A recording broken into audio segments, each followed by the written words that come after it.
Dealers are taking tips from legal marijuana sellers. They're using hash oil to create products you'll find on the candy aisles in convenience stores. Yeah, it is a way to disguise the illegal activity from police. But as Fox 7's Noel Newton shows us in tonight's Crime Watch, edibles can lead to serious jail time or a trip to the hospital.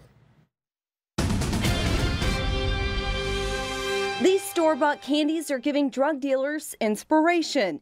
In states where marijuana can legally be sold, manufacturers are extracting THC from plant leaves and mass-producing their own versions of suckers, gummy bears, carbonated drinks, Kit Kats. If it exists, they can copy it. Recently, homemade products have shown up in Austin. Making candy and just wrapping it in cellophane just as a way just to package it so that they can sell it to somebody on the street or people that are buying from them. This is a photo of 15 pounds of THC suckers APD narcotics officers confiscated from a home in Manchac in January.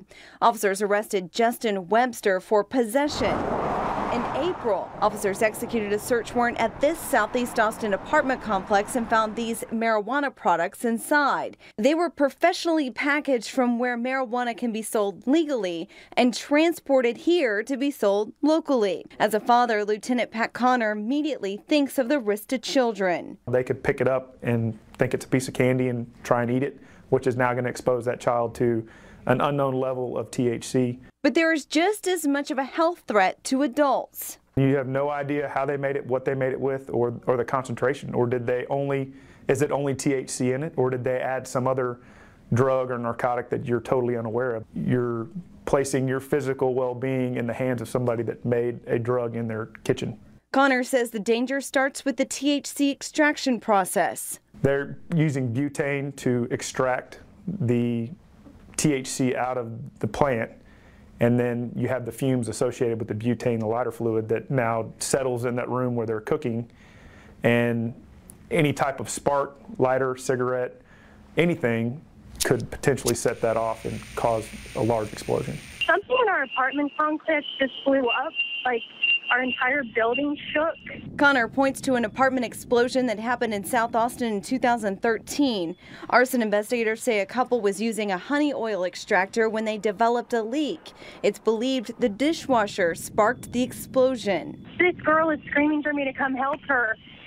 It's her friends in there. Oh my God. It blew walls off of the foundation. Officers recently busted a hash oil operation in this home off Slaughter Lane. A daycare is across the street. Another is 0.2 miles away, as well as an elementary school. Potentially, if there was an explosion related to that, there could have been children involved. So what is the draw if there are so many risks? It's pretty much odorless. So you're not going to have, somebody could be eating a piece of candy, walking, sitting next to you in a movie theater, and you don't know they're essentially smoking marijuana or ingesting marijuana. It's a trend in states where marijuana is legal. Here in Texas, you can go to jail for quenching your sweet tooth. It's a higher offense than even having just marijuana on you.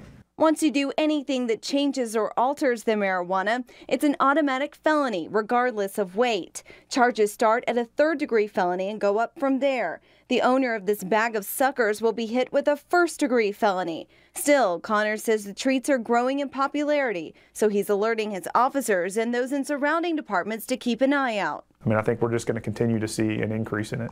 Noel Newton, Fox 7 News Edge.